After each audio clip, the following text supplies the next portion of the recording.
Bueno, buenas tardes a todos.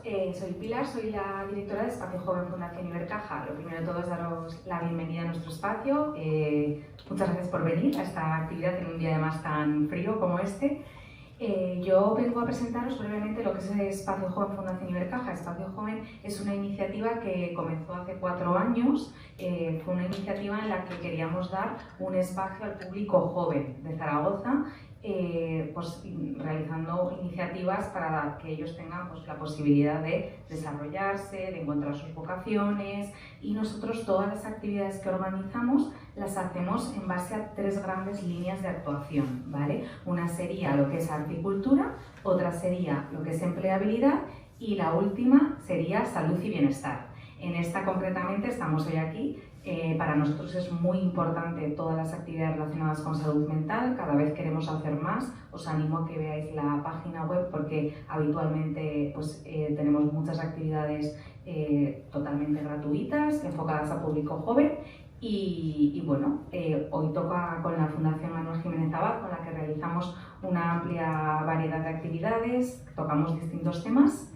Y bueno, presentaros a Carlos, él os va a contar un poquito más de la Fundación. Estamos muy agradecidos de que hoy estéis aquí, de toda la labor que hacéis, también conjuntamente con nosotros. Y bueno, todo tuyo, Carlos. ¿Qué tal estáis? Muy buenas tardes a todos, muchas gracias Pilar. Somos la Fundación Manuel Jiménez Abad, somos una fundación de las Cortes de Aragón, del Parlamento aragonés. Por lo tanto, somos una fundación pública, una fundación que es de todos, porque representamos a todo el marco parlamentario. Es una fundación centrada en diferentes áreas, pero el área que yo represento, que es el área joven, está enfocada en la juventud. Pensamos que las ideas de la juventud son muy importantes. La juventud es el futuro, y por ello nos gusta tener voz de los jóvenes. Lo hemos hecho hoy en esta ponencia que tenemos aquí sobre la salud mental, pero lo hemos hecho a lo largo de estos años en diferentes actividades, muchas en colaboración con Espacio Joven. De hecho, con ellos hemos empezado y estamos muy contentos de seguir colaborando. Fundación Ibercaja y Fundación Manuel Jiménez Abad llevan más de 20 años colaborando juntos y para nosotros es un placer tener voz en este espacio. Para los más jóvenes, si queréis escribir, si queréis participar, si queréis estar aquí, nos podéis escribir. Tenemos Instagram, Fundación Manuel Jiménez Abad, FMGA, que nos podéis seguir, nos podéis hablar. Si queréis participar, también tenemos nuestras redes de contacto, que después podemos hablar y os cuento cómo. Y podéis hacer podcast, podéis escribir artículos en nuestro blog, podéis hacer ponencias como la que estamos haciendo, tanto con Fundación Ibercaja, como las que podamos hacer nosotros mismos en el Palacio de la Aljafería, un lugar que, como entenderéis, es increíble. Hoy vamos a hablar de este tema que es la salud mental y depresión en generaciones más jóvenes, el gran reto del servicio sanitario de esta época. Es muy importante este tema y de hecho vemos que ha tenido una gran afluencia. Estamos en momentos convulsos después del coronavirus, incluso antes ya había incipientes de que esto iba a ser una problemática, pero tras el COVID la salud mental se ha convertido en un problema que hay que buscar solución. Parece ser que aún sigue manteniéndose un estigma, de hecho va a ser uno de los temas del debate, si aún hay estigma en torno a la salud mental. Yo pensé que lo habíamos superado, pero bueno, parece ser que no, que todavía no lo hemos superado. Este debate se centrará también dentro de sus bloques en eso. Y para ello nos van a acompañar pues, Pedro Contín, que va a ser nuestro moderador, graduado en Derecho y ADE, estudiante del Máster de Educación. También tenemos a Laura Olite, que es historiadora, con muchos másteres, pero solo me ha dejado mencionar uno de ellos, que es el de Gestión de Políticas Públicas. Soy muy malo, ya lo sé. También tenemos a Denis Rubio, estudiante de Enfermería en la Universidad de Zaragoza, graduado en Administración y Finanzas. Sara García Casado, estudiante del grado de Medicina en la Universidad de Zaragoza, que está dotando actualmente en el Miguel Servet. Y también tenemos a Paula Díaz Pasamar, que va a ser nuestra experta en esta ponencia. Ella es graduada en Psicología por la Universidad Oberta de Cataluña, es orientadora escolar, estudiante del Máster de Formación del Profesorado de la Universidad Isabel I, ¿verdad? Y nada, es un placer que estéis todos aquí. Vamos a tratar diferentes ideas dentro de este bloque de la salud mental. Y bueno, desde el punto de vista socioeconómico, desde el punto de vista social, así que qué mejor oportunidad que darles paso a ellos para que nos lo cuenten en detalles. Muchísimas gracias.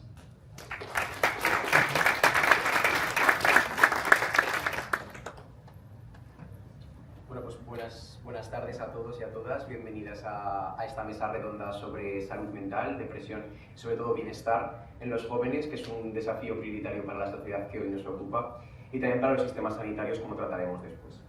Los jóvenes hoy enfrentamos un contexto complejo, tenemos incertidumbre económica, tenemos la crisis climática, conflictos globales, desigualdades sociales y también una cultura digital hiperconectada. De hecho, según la OMS y UNICEF, 1 de cada 7 adolescentes de entre 10 y 19 años presenta algún trastorno mental. Y la mayoría de problemas se profundizan, se agravan cuando se alcanzan los 24 años, que son precisamente los que yo tengo. A pesar de la gravedad y del estigma y las barreras de acceso a los servicios de salud, esto sigue siendo un tema que debería merecer más atención por parte de las administraciones públicas. Así que para responder a preguntas que se van a ir planteando, para abordar este desafío de manera efectiva, no basta con respuestas clínicas, ¿no? Necesitamos un enfoque holístico que incorpore la voz de distintos campos, como vais a poder ver aquí, pero también la de todas las personas, la de todos los agentes sociales que conforman este grupo social que hoy representáis en esta sala. Y vamos a estructurar nuestra conversación conforme a las 10 dimensiones clave que la Oficina Joven de las Naciones Unidas afirma que conforman un ecosistema interdependiente que configura la salud mental y que afecta al bienestar de los jóvenes. Las voy a pasar a comentar para que entendáis cómo vamos a funcionar a partir de ahora. En primer lugar, la gobernanza, esas políticas y iniciativas estructurales que afectan directamente a las oportunidades que todos tenéis y también a la seguridad de la que gozáis dentro del rango social en el que os encontráis. La paz, si gozamos de entornos seguros y libres de violencia que promuevan la estabilidad y la confianza en todos los aspectos de nuestra vida. La espiritualidad, si tenemos un sentido de propósito, valores y conexión con uno mismo y con la comunidad. La vivienda, por supuesto, si tenemos acceso a entornos seguros y adecuados. El clima, si el impacto de la crisis climática y la preocupación ambiental también preocupan a los jóvenes. La educación, que somos protagonistas de ella aquí los 5 miembros de esta mesa, y también las habilidades sociales que ella nos da y sobre todo profesionales para afrontar un mundo profesional cada vez más exigente. El trabajo digno, si gozamos de oportunidades de calidad laboral conforme a los derechos y la significación que ellos representan. La tecnología, si hacemos un uso responsable y significativo. Las artes, esos espacios creativos que promueven la expresión, la identidad y la resiliencia. Y en último lugar ya el deporte y la actividad física, esos hábitos que favorecen la salud física y sobre todo mental. Entonces, a lo largo de esta mesa redonda vamos a ir explorando cómo estas dimensiones interactúan entre sí y qué estrategias desde la educación, la sanidad y las políticas públicas principalmente pueden fortalecer estos ecosistemas, estos principios que tenemos aquí en la mano. Entonces, el objetivo va a ser comprender qué factores influyen en la salud mental juvenil y debatir soluciones integrales que haremos desde las 4 posiciones que aquí tenéis presentes, pero también desde la vuestra. Entonces, haremos unos bloques que ahora voy a comentar y esperaremos que si tenéis alguna aportación, alguna pregunta o simplemente algún comentario que hacer al bloque que acabamos de tener, os pediremos que toméis la palabra, que pidáis tener voz en esta conversación y os la concederemos para escucharos y por si podemos daros respuesta desde esta mesa. Así que empezaremos por la prevención, hablaremos sobre todo del diagnóstico, de qué es lo que podemos hacer para llegar más pronto, para llegar antes a esos casos de problemas de salud mental.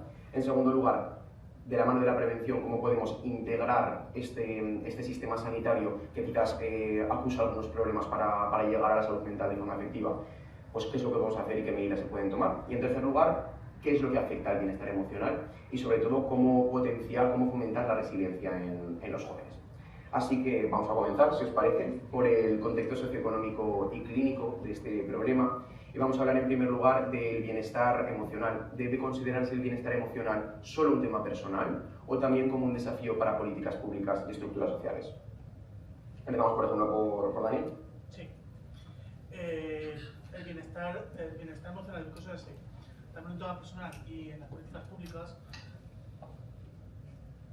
simple y concisamente porque depende de tu situación personal, tanto económica como laboral, pudiendo tener una estabilidad, tanto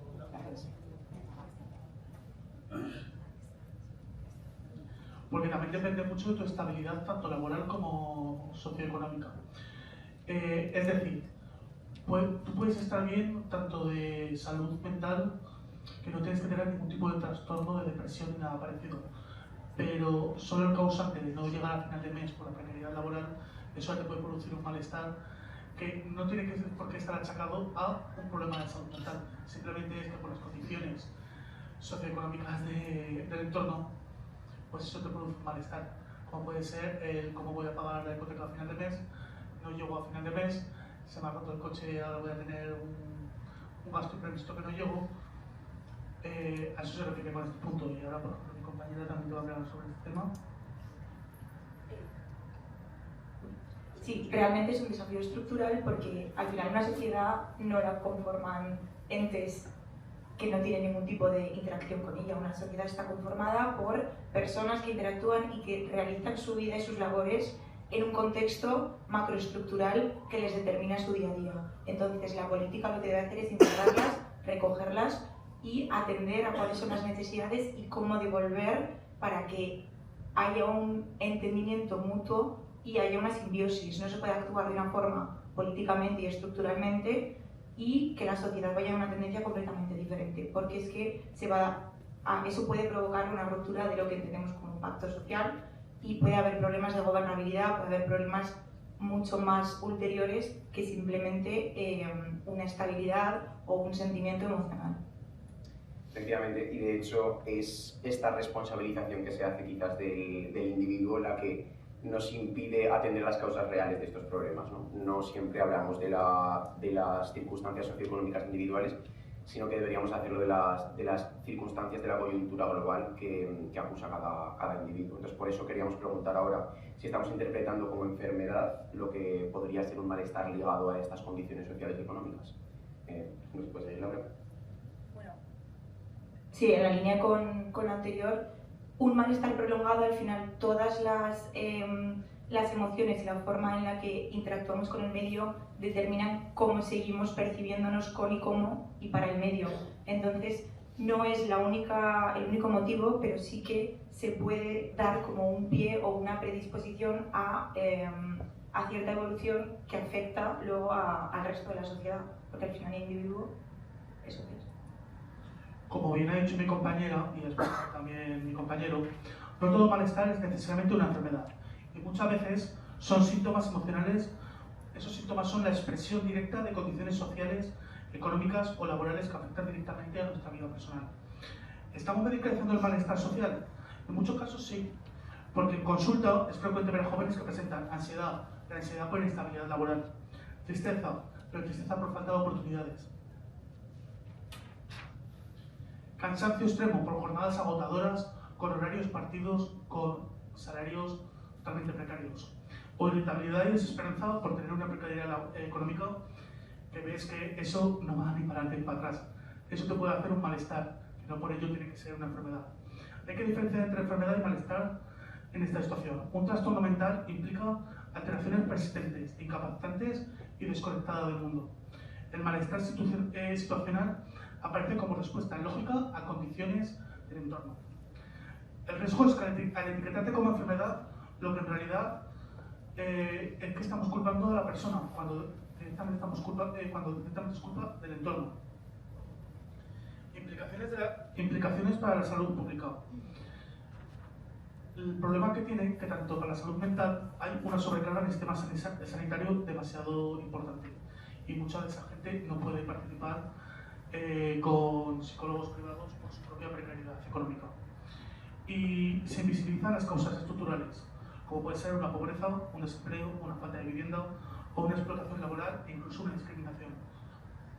Por eso debe la enfermería comunitaria, insistimos que la salud mental debe analizarse bajo el concepto psicosocial.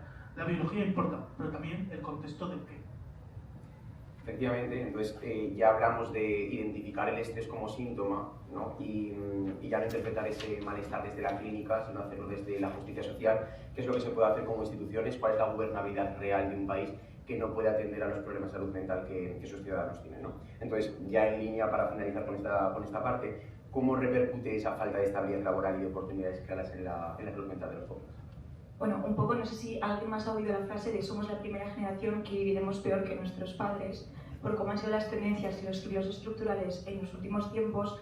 Había un progreso que parecía sin fin, tanto económico como social, había un ascensor social. Ahora estamos en un momento de ruptura, por justo lo que mencionó Dani, que no se ha vivido, no estaba en la perspectiva ni en el panorama ni en las teorías. Entonces, ¿cómo repercute? Repercute en que falta una guía, falta claridad y el acceso, como bien decías Dani, a muchas soluciones o incluso ideas cada vez está más limitado, que luego hablaremos con las compañeras, pero es un punto de inflexión en el que hay que tener en cuenta cómo vamos a desarrollarnos como sociedad.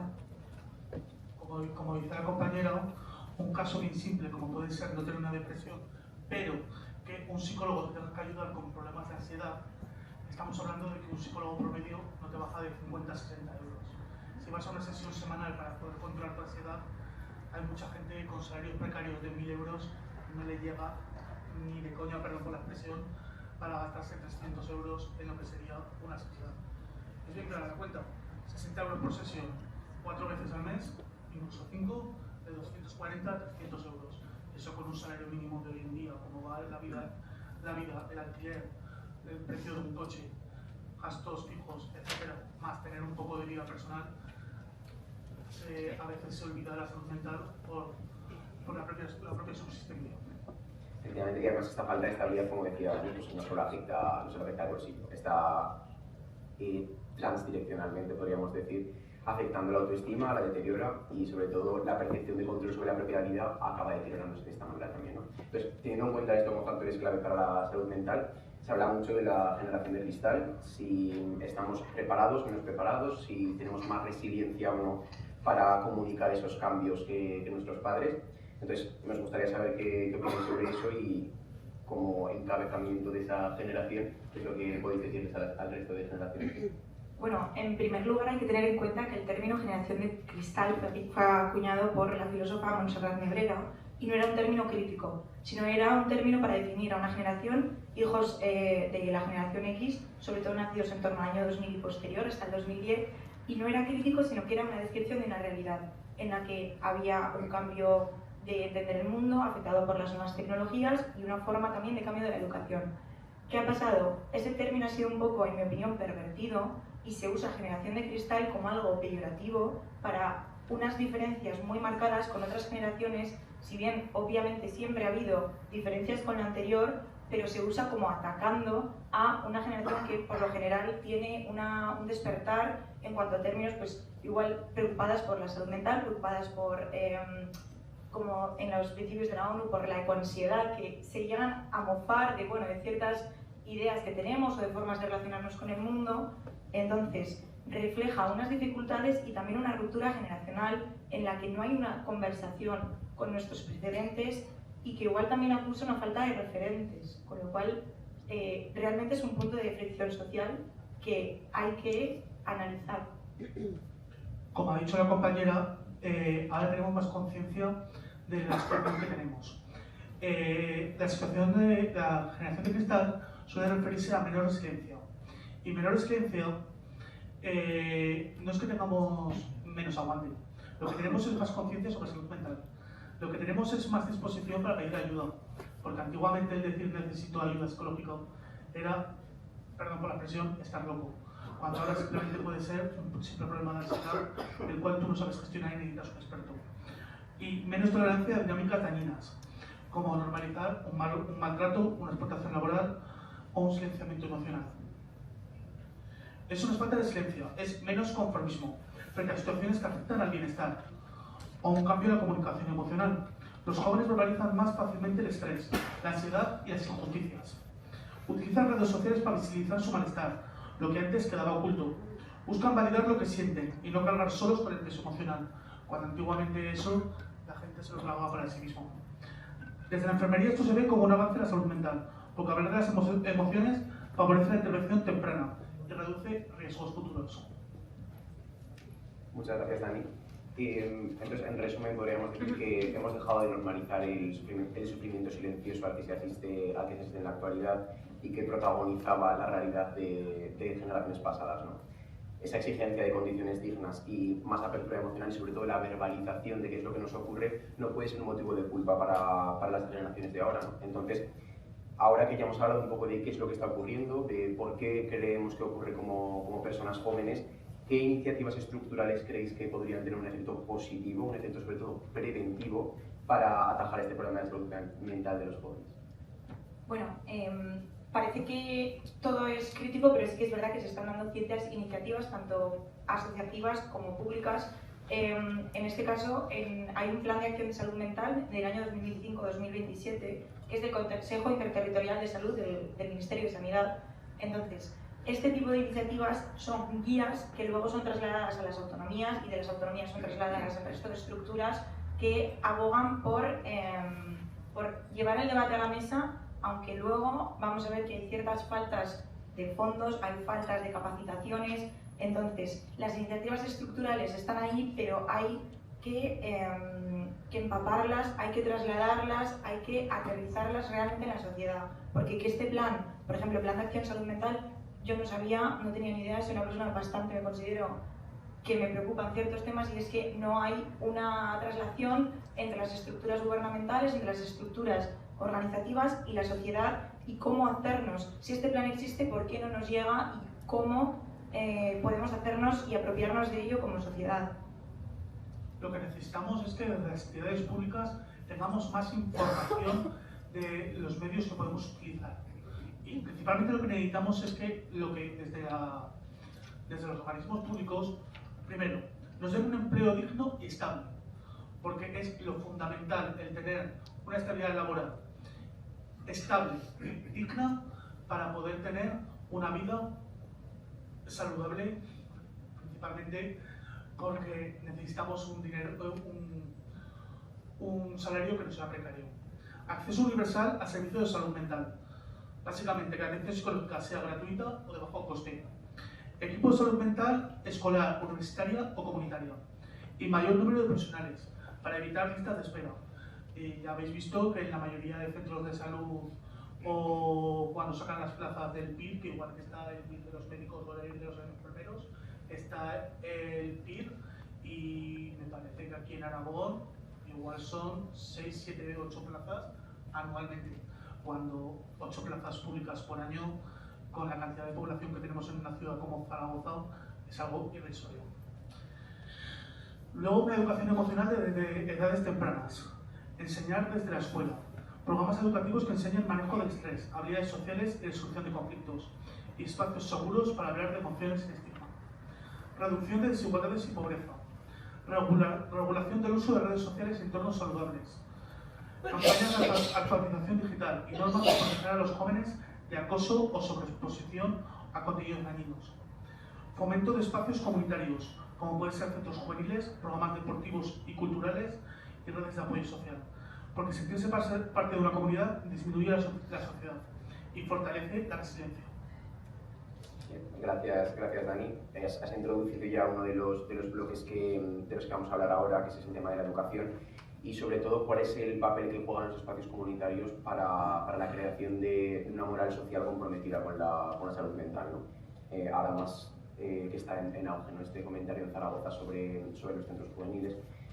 Si hay programas deportivos, culturales y recreativos que sean accesibles para los jóvenes y que puedan favorecer de forma activa, que no sea simplemente un complemento, sino un favorecimiento activo. Y sobre todo las redes de apoyo social, donde se apoyan los jóvenes, donde encuentran su mayor soporte. Lo hacen solo en la familia, lo pueden hacer también en redes de comunidades externas al colegio o al instituto. Entonces, sentirse parte de una comunidad es realmente importante porque disminuye esa soledad y fortalece la resiliencia, porque como decía, ese apoyo deviene fundamental. Así que, retomando este tema de la educación, se vuelve fundamental atajar este problema ya desde el principio, que ya que hablamos de que somos una generación quizás asociada con el poco estigma sobre la salud mental y que verbaliza las problemáticas emocionales que tiene. Vamos a empezar ya con el segundo bloque sobre educación y bienestar emocional. Vamos a empezar quizás con Paula. ¿Qué impacto crees que tiene la presión académica desde edades tempranas sobre la salud mental de los estudiantes? Bueno, me he apuntado muchas cosas porque no quería dejarme nada sin tocar. Ya creo que muchos nos vamos a sentir bastante identificados dentro de este punto como estudiantes o futuros estudiantes. Y bueno, me gustaría empezar lo primero con que este tipo de presión, esta presión académica desde edades muy tempranas dentro de los centros educativos pueden generarnos estrés crónico, sobre todo cuando hay exceso de tareas, mucha presión para los exámenes, como que no terminamos de tener una desconexión fuera de las 8 horas que nos pegamos dentro de un centro educativo, y es totalmente necesario. No sé si habéis oído hablar alguna vez de la curva de la atención. Nosotros tenemos una curva que llega a un pico. Una vez ese pico se da, aunque nosotros queramos prestar atención y seguir adelante, bajamos en picado. Pero no es porque nosotros no queramos, es porque directamente nuestro cuerpo nos está pidiendo un basta. Esto es muy importante, el tener el conocimiento de que debemos descansar y recuperarnos para luego retomar. En segundo lugar, algo que para mí también es muy importante es la ansiedad y el miedo al fracaso. No quiero que levantéis la mano, simplemente pensarlo. ¿Cuántos de vosotros os sentís identificados con el si no saco un 10 soy un fracaso? Si no consigo aprobar los exámenes es que no valgo nada. Eso no es correcto. Eso es una forma de pensar que aumenta el perfeccionismo, pero no un perfeccionismo de a mí me gusta dejar todo esto bien hecho, porque yo creo que las cosas que están bien hechas están bien. Es un perfeccionismo disfuncional. ¿Por qué? Porque aumentamos ser el autocríticos y somos demasiado duros con uno mismo. No nos permitimos errar y tenemos que permitirnos errar, es parte del trabajo y de la vida. Luego, al final, vamos a ver nuestro estado de ánimo afectado. Esa sensación constante de no llego nunca, o sea, siempre voy tarde, nunca estoy al día, no llego a nada, no me da tiempo. Eso tenemos que empezar a quitárnoslo de la cabeza. Eso nos lleva a indefensión, a apatía y falta de motivación. Y no hay peor que un estudiante que no sienta motivación por estudiar. Incluso aquellas asignaturas que nos gustan un montón y llega un momento en el que estamos tan saturados que decimos me gustaba y ya no lo aguanto. Pero en realidad sí nos gusta, simplemente hemos llegado a nuestro límite. Además, este estrés se nos va generando en el cuerpo y el cuerpo es inteligente, debe de dejarlo salir. ¿Cómo lo va a dejar salir? A través de problemas físicos. ¿Quién no ha tenido dolores de cabeza, dolores de tripa, pérdida de pelo, rotura de uñas, trastornos del sueño o de la ingesta de alimentos? Incluso lo que muchas veces acompañamos son conductas de evitación. Es simplemente decir, hoy no quiero ir, hoy no voy a ir a clase, por un día no pasa nada.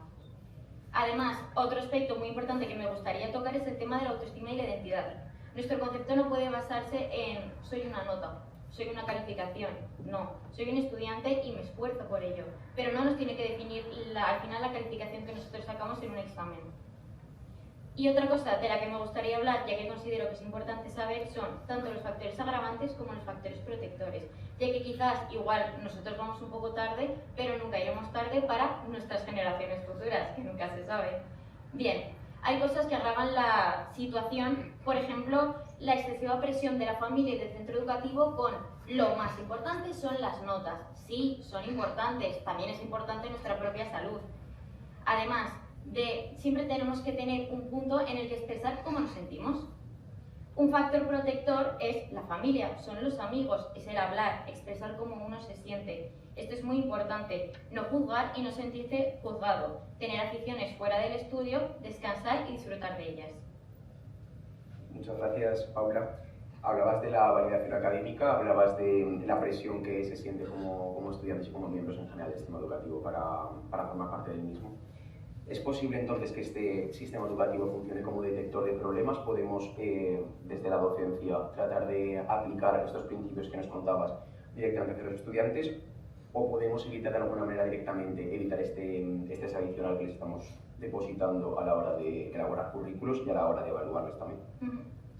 Irónicamente, sí. Los centros educativos sirven como mecanismo de ver cuando algo está yendo mal.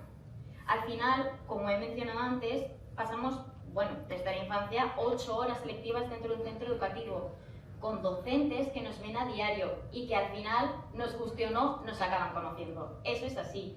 Ellos se dan cuenta de cuando uno es más apático, una persona muy extrovertida que de repente deja de hablar, deja de participar, deja de relacionarse. Eso se ve. También se ve, por ejemplo, cuando sueles mantener una nota más o menos igual y de repente baja en picado. Ostras, los docentes al final ven eso, se percatan porque ha habido este bajón que está ocurriendo. Pero también es cierto, y es innegable, que puede haber un lado negativo. Este lado negativo sí puede generar un estrés adicional si no está bien gestionado. Para eso, el centro educativo debe de tomar como medida dejar de centrarse única y exclusivamente en las calificaciones. Debe de empezar a centrarse en el valor del esfuerzo y del trabajo por parte del alumnado. Tiene que ser conscientes de que a veces en la nota no se vea reflejado, hay un gran esfuerzo detrás. Al final no todos tenemos la misma capacidad. o no todos sabemos expresarnos de una manera tranquila, nos ponemos nerviosos, tartamudeamos y sin embargo somos plenamente conscientes de lo que hemos estudiado y lo llevábamos súper claro, pero llega el momento y ahí va, ¿qué ha pasado? Pero el esfuerzo que hemos hecho en casa, preparando la presentación, estudiando, no lo ven, pero es importante. Y eso es uno de los aspectos fundamentales que deberíamos empezar a utilizar, ver el esfuerzo. Y no solo verlo, valorarlo y felicitarlo.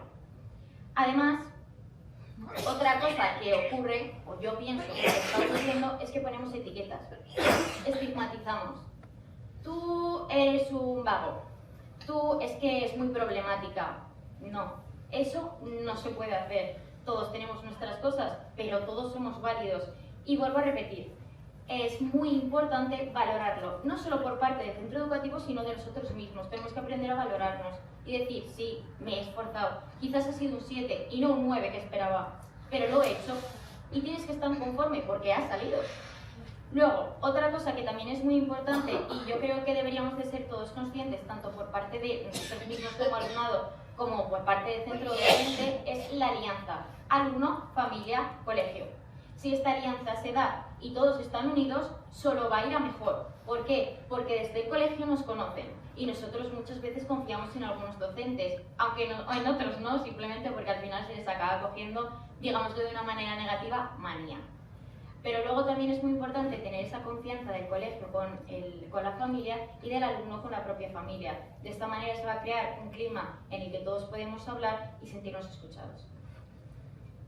Muchas gracias por tu revelador ejemplificación.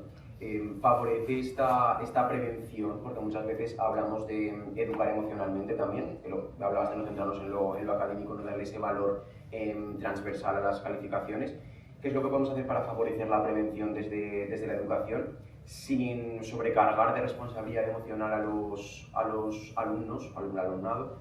Porque muchas veces se habla de que al poner palabras a las emociones, muchas veces desde la infancia, desde muy pronto en la infancia, se está responsabilizando emocionalmente a los alumnos en lugar de hacerles conscientes de que pueden gestionarlo. Entonces, ¿cómo podemos encontrar ese punto medio entre hacerles conscientes y no responsabilizarles por forma individual de esta circunstancia? ¿Qué es lo que podemos hacer? A ver, algo fundamental, y es que lo que has dicho tú, es aprender a gestionar las emociones. Que eso no significa saber cómo me siento, qué es lo que tengo que hacer para solucionarlo, no. Lo primero es aprender las emociones, darles un nombre y un significado. Después de eso va a aprender a verlas, cuando están sucediendo y qué síntomas a mí me están causando. Eso es lo más importante, porque si no las conocemos y no sabemos darle un nombre, nunca jamás vamos a conseguir tratarlas, o decirlo de otra manera, aliviarlas. Al igual que cuando estamos contentos, nos sentimos súper bien y parece que cualquier cosa mala que puede venir va a ser nada en comparación a cómo nos sentimos. Cuando nos sentimos tristes es al contrario, parece que estamos derrotados, como si ya no pudiésemos más. Y eso no es así. Hay que aprender a gestionar, pero para gestionar hay que aprender a conocer. Y una vez se conoce es cuando podemos averiguar qué ha desencadenado esa situación y cómo tratarla. También es verdad que a veces nos sentimos sobrecargados, como que todo lo tenemos que solucionar nosotros, y eso no está bien. Desde el centro educativo sí que es fundamental poder dar voz a las emociones, pero eso no significa que siempre tengamos que solucionar todo nosotros mismos o solos. De hecho, hay algo fundamental y que me encantaría que cuando os vayáis de aquí lo tengáis muy claro: pedir ayuda no es ser débil, es ser valiente. Todos nos enfrentamos a problemas y todos buscamos soluciones. Cuando esas soluciones no las encontramos nosotros, tenemos que buscar ayuda para que alguien las encuentre. Y eso también es parte del centro educativo, el poder apoyarnos en ellos para poder solucionar problemas, no solo con la familia, también existen los docentes y también existen los orientadores y orientadoras educativos, que en esto os aseguro que están mucho más que formados. Aunque sí que es verdad que, como un aspecto a recalcar, a mí me gustaría que el equipo docente sí que tuviese un pequeño extra de formación en todo este tema de la salud mental y la gestión emocional. Porque realmente, como decía ahora Paula, y retomando lo que se decía al principio, esa verbalización de las emociones no puede ser nunca un lastre para los jóvenes. No podemos culpabilizar a las generaciones más jóvenes de simplemente ser conscientes de lo que les está ocurriendo y ponerle palabras. Ser la primera generación que trata de evitar el estigma sobre estos temas no puede ser un lastre para la generación y ni podemos culpabilizarle por sentirse culpable, por sentirse así. Entonces, tratando de tomar esta línea argumentativa en cuenta, Tratamos de tener más formación, por ejemplo, como decías. ¿Qué otras estrategias se pueden tomar desde el ámbito educativo para aumentar esta resiliencia a la gestión emocional y hacerla de forma más efectiva? A ver, creo que es muy importante que a nivel de centro educativo se transmita desde la primera instancia un clima escolar seguro. Un clima escolar donde se brinde la escucha, donde haya apoyo, donde, pero sin ningún tipo de duda, no se tolere bajo ningún concepto cualquier tipo de conducta que sea de acoso o bullying. Eso es lo primordial, porque si creamos un entorno en el que esto no existe, creamos un entorno seguro, donde a todos nos gusta que nos escuchen y sentirnos escuchados. Luego, dentro de esto de escuchar, crear apartado de escucha real. Como bien os he mencionado antes, acudir a docentes o orientadores educativos que están formados en esto, que nos van a poder escuchar y aconsejar adecuadamente. Esto es importante. Además, tenemos que integrar programas de aprendizaje socioemocionales de forma estable. Es decir, no hoy me encuentro mal y por eso voy a hablar con el orientador educativo, sino esto tiene que ser algo del día a día, en el que si yo me encuentro mal y digo que me encuentro mal, nadie piense, jope, ahora me voy a tener que saltar una clase porque voy a tener que ir a hablar. No, no, no. Esto tiene que ser algo diario y algo estable en un centro educativo. Un apartado de escucha. Eso es lo más importante. Y luego, por el otro lado, como bien decía, a nivel de aula y profesorado, tenemos que mejorar la validación emocional. Esto significa ayudar a los estudiantes a poner nombre a lo que sienten, un poquito lo que os he hablado antes. Normalizar que estas emociones pueden pasar y que no son buenas ni son malas, es que son parte del proceso. Y no olvidarnos nunca de que esto al final nos enseña. Lo que me pasa hoy, pues igual me pasa mañana, pero seguro que pasado mañana ya no me vuelve a pasar. Además hay que fomentar la resiliencia. El profesorado tiene que valorar el esfuerzo y el progreso, no solo el resultado, sino también en lo que es el camino hasta conseguirlo. Finalmente, algo útil es poner retos alcanzables, que no sean ni demasiado fáciles de conseguir, ni demasiado difíciles de conseguir. Retos a nivel de cada uno, que al final acaban saliendo y eso siempre va a ser valorado. Y una cosa muy importante, de la cual quizás ahora nosotros, como quizás más jóvenes, no lo vemos, pero los adultos yo creo que estarán conmigo, es que nosotros somos modelos a seguir. No podemos dar ejemplo sin ser nosotros el ejemplo de lo que queremos reflejar en ellos. Entonces siempre, todo aquello que nosotros queremos conseguir en otra persona, debemos reflejarlo en nosotros mismos. Y quiero decir una frase que, bueno, quizás es un poco de madre, pero queremos hijos competentes, pero también sanos y felices. Las notas no lo son todo. Muchas gracias. Y realmente, retomando esta idea, antes de pasar al siguiente bloque, sí que nos gustaría después tratar de escuchar si tenéis alguna aportación, escuchar vuestras preocupaciones. Pero sí que es muy importante no tratar esta orientación a los resultados como principio primordial de la educación y tampoco de la vida en general, porque ya se encargarán otras instituciones, otras empresas, el capitalismo en general, de demandar de nosotros un resultado, demandar una productividad concreta, que quizás es más interesante focalizarnos en ese proceso, en vivir desde la suficiencia y desde la resiliencia respecto a las cosas que nos vayan viniendo, en lugar de orientarnos directamente al resultado como decías ahora. Entonces vamos a mover ya hacia otro bloque que trata de ser un poco más clínico el sistema sanitario y cuáles son los problemas que acusa este tema.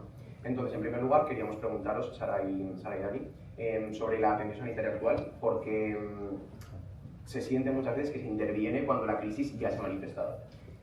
No sabemos si este enfoque es suficiente o si deberíamos tener un enfoque más preventivo en este tema y sobre todo llegar antes a los problemas, ¿no? Bueno, sí. A ver, yo en este punto quería también enlazarlo un poco junto al anterior, que al final vendría también con... yo creo que en la actualidad en el sistema sanitario se actúa muy poco en la prevención y en la promoción de la salud. Realmente en España se invierte de todo el gasto sanitario alrededor de menos del 5% para prevención y salud. Eso para prevención y promoción. Y creo que es importante enlazarlo sobre todo con el sistema educativo, que es algo que a día de hoy es muy dependiente de los barrios porque al final cada centro de salud actúa de una forma distinta y creo que sería muy importante hacer una estandarización en la que se trabajase los centros educativos junto a los centros de salud. porque una de las grandes partes que igual se conoce menos desde fuera, pero de los centros de salud no es solo el médico cabecera que se conoce, sino la promoción de la salud, el dar a conocer mucha educación para que justamente, por ejemplo, cuando estamos hablando de gestión de sentimientos, etcétera, eso se podría realizar si se hiciese si se trabajase junto a los centros de salud, junto a los centros educativos. Entonces es importante que se actúe sobre todo en la prevención, porque vamos muy tarde en eso, realmente vamos muy a la cola de todos los países europeos, somos de los que menos invierten en prevención, y está claro, y hay muchos estudios, se pueden ver diversos desde la OMS, que los países en los que invierten en prevención y promoción tienen muchas menos enfermedades de salud mental, y ya no solo de salud mental, sino bueno, esto es algo a nivel global de la salud, pero es muy, muy importante, y creo que ya no solo tenemos que actuar a nivel de instituciones, que también, pero también las personas tienen un cambio de mentalidad, porque creo que es algo que va cambiando, pero que la mayoría de gente no le damos tanta importancia a la prevención como se debería. Porque aunque es verdad que con redes sociales, etcétera, esto sí que se va como integrando más en la sociedad, pero yo creo que no somos conscientes de la magnitud que tienen esas medidas. Actualmente, y en mi modesta opinión, en este país estamos bastante a la cola dentro de los países, entre comillas, que tendríamos que llevar la batuta dentro de Europa. El modelo actual sigue siendo predominantemente reactivo, es decir, actúa cuando los síntomas ya son intensos o incapacitantes, e incluso ya no se puede hacer nada. Esto genera varios problemas. Se llega tarde, las intervenciones son más complejas, aumenta el riesgo de cronificación, tener ansiedad crónica o depresión crónica. Se pierde la oportunidad de actuar sobre factores sociales, como escolares o laborales, que provocan el malestar. Como ha dicho mi compañera, aquí debería haber un mayor feedback en cuanto a la sociedad educativa y la sociedad sanitaria. Crea un sistema saturado, que solo atiende urgencias y crisis, y no puede dedicarse a la prevención. Sería mucho más sencillo que hubiera más psicología, más enfermería, que tratara la salud mental día a día, en lugar de cuando una persona le ha dado una crisis de ansiedad y se ha quedado desmayada en el suelo y le ha tenido que dar una pastilla. Eso es lo que se ve mucho en urgencias, cuando si se llevara más paso a paso, piano a piano, desde la atención primaria, se vería de otra manera. Y desde enfermería sabemos que la prevención, especialmente en jóvenes, es mucho más eficaz, económica y humana que la intervención tardía. Muchas gracias. Sí, Nada, un poco en línea con esto, también es importante que ahora hay que tener en cuenta que no todas las estructuras humanas son iguales. Ahora estamos en una ciudad que es muy grande, podemos acudir a un hospital, podemos acudir a un centro de salud de lunes a viernes. No todo el mundo vivimos en las mismas condiciones. Si no hay una prevención real, no hay la posibilidad de me pasa algo, lo puedo identificar. Si yo no puedo identificar que igual estoy pasando por algo que se podría haber prevenido, no tengo las herramientas, porque realmente hay sitios, hay gente que vive en otras localidades o incluso núcleos de población dispersa en los que no hay una atención médica continuada. Entonces la prevención, como decía Sara, unida a la educación, realmente es efectiva porque previene, literalmente previene lo que dice que luego tengas una crisis y que tengas que acudir. La prevención lo que hace es ayudar a que se homogeneice digamos, que tu situación individual no sea tan determinante, que tus condiciones materiales o inmateriales o tus condiciones de vida no sean lo más determinante para que tú tengas un problema, porque son ciudades muy grandes, pero vivimos en Aragón, hay muchos pueblos pequeños, y en España, con la diversidad geográfica que hay, es algo que debería atacarse desde las políticas públicas. Me gusta mucho lo que ha dicho mi compañera, porque, por ejemplo, yo soy de un núcleo rural, yo soy de Pedrola, que es un pueblo de 3.800 habitantes, y, por ejemplo, en nuestro municipio, salud mental lo tenemos, por ejemplo, en Aragón, y Aragón es una extensión de Tarazona, que tenemos 2 psicólogas, una psiquiatra y una enfermera para la comarca de la Ribera Alta del Ebro, la comarca del Campo de Borja y Tarazona. Estamos hablando de un núcleo de aproximadamente unas 50.000 personas. 2 psicólogas y una que no es fija, estamos hablando de una psicóloga y media para 50.000 personas. En Zaragoza, dentro de lo poco, tenéis mucha suerte de que tenéis urgencias muy grandes, como puede ser el Clínico, el Rollo, el Servet, el propio hospital psiquiátrico, pero en lo que es en pueblos y núcleos rurales, esto está muy a la cola. principalmente en Aragón, que tenemos núcleos rurales muy pequeños. Pues como decís, faltan medios, faltan recursos tanto económicos como humanos, falta mejor distribución y reparto de esos recursos a lo largo del territorio aragonés, en nuestro caso, y especialmente en aquellas provincias que quizás aquí sí que están representadas hoy. Así que hemos hecho ese diagnóstico. ¿Cómo, desde ese punto clínico, cómo influye esta poca homogeneidad, como decía Laura, en el tratamiento, en los costos y sobre todo en las consecuencias a largo plazo para las personas que sufren de problemas de salud mental? Vale. Bueno, esto es un tema bastante interesante que igual puede sonar un poco frío a veces, también porque hablar de los costos y del dinero en salud puede ser un poco controversial, pero es que realmente la prevención, incluso hablando a nivel económico, es muy rentable. Sé que puede sonar mal, es muy rentable porque la prevención es bastante barata en comparación a muchos tratamientos que se realizan en la sanidad. O sea, dar formación, pagar a buenos profesionales, dar cursos de formación a los sanitarios, a que se creen grupos multidisciplinares entre educación y sanidad, no conlleva un gran coste realmente. Sí que conlleva un gran cambio de mentalidad, pero no lleva un gran coste, y las consecuencias a nivel sanitario de ciertos problemas de salud mental, de tratamientos mucho más costes. España somos el primer país de Europa que toma más benzodiazepinas, porque no hay el principal tratamiento a día de hoy de los ataques de ansiedad y en general ansiedad y depresión son benzodiazepinas a la mayoría de las personas. Y eso realmente también involucra un gran coste que no se tiene tan en cuenta cuando hay otras medidas que pueden ser muchísimo más efectivas y realmente a largo plazo vale bastante menos dinero. Cuando una persona, por ejemplo, tiene una depresión y si una depresión se coge a tiempo, eso es un tratamiento bastante económico dentro de lo que cabe. Como no se pilla a tiempo, estamos hablando de que puede tener una baja de incluso 2 años, incluso incapacitarle de por vida. O sea, eso va a repercutir un coste mucho mayor que si lo abordas el problema desde un punto inicial. Por ejemplo, nosotros desde enfermería tenemos competencia tanto de educación sanitaria, cribado, temprano y acompañamiento. Pero, por ejemplo, no es nuestra labor.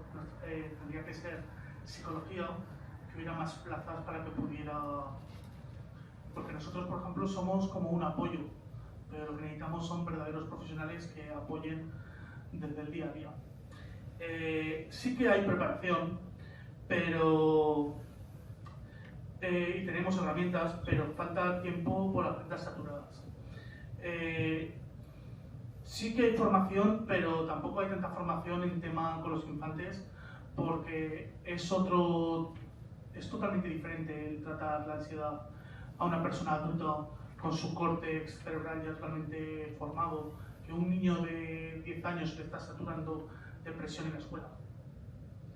Los protocolos son insuficientes y poco aplicados, y las derivaciones son bastante tardías, porque una derivación de salud mental te puede, aquí en la ciudad no lo sé exactamente, pero en un núcleo rural puede ser de 6 meses tranquilamente, cuando en 6 meses el tratamiento puede ser un coste muy superior, incluso tener que tomar medicación, que eso ya es un coste ya superior, que si lo puedes abordar a la semana, a las 2 semanas o incluso al mes. Bueno, quería añadir una cosa que, bueno, es otro punto un poco también delicado, pero creo que también en prevención, en cuanto a costes, ya no solo costes a nivel económico, sino también de consecuencias bastante graves. Creo que uno de los temas a tratar en esto también sería el suicidio, porque realmente es algo que ahora se está empezando a hacer ciertas campañas de prevención. De hecho, hace unos meses fue el día del suicidio y se empieza a ver alguna que otra campaña, pero es un tema bastante difícil de prevenir por lo que llaman efecto de llamada y todo esto, ¿no? Pero realmente el suicidio es la primera causa de muerte no natural en personas jóvenes, que es lo que estamos tratando hoy en día. Y realmente ya no solo a nivel económico, es que una pérdida humana tiene mucho valor. Y la prevención y la promoción de la salud y el crear campañas para concienciar y que esas personas antes de llegar a esos puntos han pasado por muchos profesionales sanitarios y por muchos profesionales en general, porque generalmente una persona no se suicida de un día para otro, y si interviniésemos en eso antes, probablemente esto se disminuiría mucho y aquí ya no hablamos de dinero, hablamos de vidas humanas. Como decís, la prevención nos cuesta menos dinero, nos cuesta menos enfermedades, pero que nos cuesta menos vidas, ¿no? Esa atención primaria que se requiere, ¿creéis que se hace desde un personal que está preparado para abordar estos problemas, ya sean leves o moderados, de manera eficaz, o creéis que se necesitaría más preparación de este personal? A ver, yo sí creo que en general el personal sanitario puede estar ligeramente, o sea, está preparado, pero sí que creo que falta formación. Creo que falta también formación, como ha dicho Dani. Es verdad que en los pediatras creo que se debería enfatizar mucho más porque es distinto. O sea, al final la salud mental no es igual en un niño que en un adulto, estoy totalmente de acuerdo. Y creo que a los pediatras les da mucho miedo en general ese tema, más allá, o sea, ya no es por culparle a ellos, es que si no se les forma y no se les da esa educación y no se enfatiza en eso, es un tema que puede saltarte las alarmas. Y realmente creo que es importante formar sobre todo en pediatría y en estos ámbitos, porque al final es cuando empiezan, no siempre, te puede parecer un problema de salud mental, una enfermedad mental, siendo ya un adulto, pero hay muchos niños que empiezan ya a dar muchos síntomas, muchos signos de enfermedad mental desde pequeños, ya no enfermedad, sino a tener una personalidad que les pueda predisponer a tenerla, pues igual un niño más tímido, un niño que le cueste expresar sus sentimientos, etc. Todo eso, un pediatra tendría que estar capacitado para verlo, y si identificar a las personas que son vulnerables de poder tener una enfermedad, un trastorno mental, le puede ayudar a tener un seguimiento mucho más continuado. Si no están formados y no los identifican, no lo van a saber. Entonces es importante sobre todo que se haga desde la infancia. Y una cosa que yo voy a añadir en este término, que también estamos muy radicalizados con la medicación, porque se soluciona muy fácil un niño que tenga un trastorno de atención, por poner un ejemplo, darle una pastilla, cuando igual con un acompañamiento de que le orientes a cómo organizarse, a cómo hacer las tareas piano a piano, paso a paso, igual con eso se soluciona en no dar una medicación. Eso igual te va a hacer una adicción de cara al futuro que la necesites sí o sí. Cuando algo con una simple orientación y un acompañamiento le vaya a ayudar de cara a su futuro, mucho más que una pastilla que igual lo que te hace es que la necesites de por vida, porque si no, no sepas afrontar tus propios problemas. Porque más allá de este problema de preparación o capacitación, ¿hasta qué punto creéis que se trata de una cosa técnica o es un asunto más de concepción y de estigma dentro del propio ecosistema sanitario, de no saber atajar este asunto de forma directa y con una preocupación que requiere realmente? Porque muchas veces quizás se puede hablar desde estos términos como se habla de otras enfermedades, pero no siempre se hace desde este punto, ¿no? No se les eleva al mismo nivel que el resto de enfermedades. No sé qué pensáis de eso. A ver, yo creo que también uno de los, es que es volver un poco a la base, pero es verdad que uno de los principales problemas también son los recursos, porque es muy difícil también desde atención primaria atender a una persona con un trastorno mental en 5 minutos, porque al final requiere bastante más tiempo. Porque principalmente para no dar tratamiento médico lo que hay que hacer es un tratamiento más profundo que no se puede hacer en 5 minutos. Y es 7 minutos es exactamente lo que tiene un médico de atención primaria que necesita, ¿no?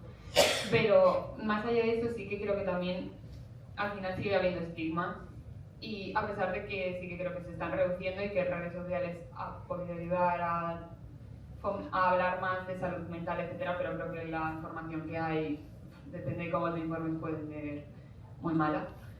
Y al final los estigmas siguen estando en la sociedad, y los médicos, los enfermeros y todo el personal sanitario sigue formando parte de la sociedad y sigue compartiendo esos estigmas, porque no se libran, por mucho que muchos de ellos, por mucho que sean sanitarios. Y eso es algo, por ejemplo, que también se ve mucho hay mucha diferenciación, yo creo, en la sanidad de lo somático y lo psicológico, y no se puede separar, porque una persona no puede separar su mente de su cuerpo.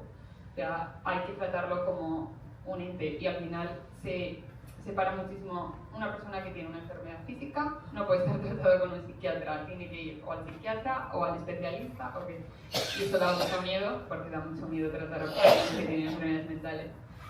Pero creo que es que al final eso es un estigma de la sociedad, y que el problema es que sí, está en la sociedad en general, y por eso acompaña al personal sanitario. Me gustaría añadir un pequeño inciso en esto. Quizás se nos ha educado siempre con la idea de que si me duele la rodilla voy al reumatólogo, voy al traumatólogo a que me mire, y en el caso de que sea necesario operar para atajar el problema de raíz, pues me opero directamente y ni me medico, me opero y acabo con el problema. O quizás otro ejemplo un poco más diario que a cualquier persona le puede pasar es que yo me hago un tinte, es un ejemplo tonto, y mejoro el pelo, me lo quemo, pero me lo quemo bruto. Normalmente una persona, en vez de ponerse encima del trozo de pelo quemado un pasador para disimularlo, diría, ostras, me voy a cortar el pelo y que sane, ¿no? Pues con el tema de todos estos problemas psicológicos ocurre lo mismo. Muchas veces pensamos que no tiene otra solución que recurrir a la medicación, pero en el fondo el medicarse, sobre todo en casos de depresión, de ansiedad, de problemáticas que pues bueno, no son algo con un poquito más de, como pues podría ser un delirio, una esquizofrenia, una psicosis, que sí que es un nivel un poquito más alto, que sí que debe llevar un poco más de supervisión médica, no deberíamos anestesiar nuestro dolor, deberíamos de curar nuestro dolor, y para poder curarnos no tenemos que medicarnos a tutiplén, así no me entero de nada, no, tenemos que sanar la raíz, y para sanar la raíz debemos acudir a un especialista que nos ayude a hacerlo, como en el caso de que nos duele la rodilla, pues vamos al traumatólogo. En el caso de que yo me siento mal y no sé cómo solucionarlo, deberíamos de recurrir a un profesional de la salud mental para que esto pues no vaya a más, y no necesitamos tomarnos 10.000 pastillas al día para algo tan sencillo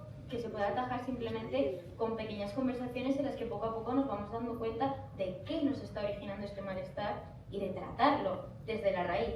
No cubrirlo, no anestesiarlo, no tapar el dibujo feo que no nos gusta, borrarlo y empezar de nuevo, reescribir esa nueva historia y hacerlo bien. Totalmente de acuerdo con Aprovecho para comentarte antes, para que nos cuentes también a la misma vez. De hecho, aprovecho también para colocarte el micro un poco más abajo para que te vamos a escuchar desde toda la sala. Sobre esta somatización de la que estábamos hablando, ¿qué es lo que podemos hacer para identificar y para tratar esos síntomas físicos también? ¿Cómo lo podemos combinar con lo que estábamos contando? Pues mira, por ejemplo, en términos de ansiedad, en atención primaria puede estar una persona con dolor de pecho y palpitaciones, que eso es un síntoma de ansiedad, claro. Dolores musculares o cefaleas, que eso puede ser del estrés, tranquilamente.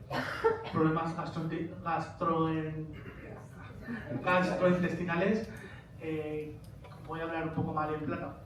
Quien no ha estado nunca estresado con exámenes y muy agobiado y ha ido al váter muy a menudo, pues eso no es que tengas un problema de estómago, eso es un problema de ansiedad.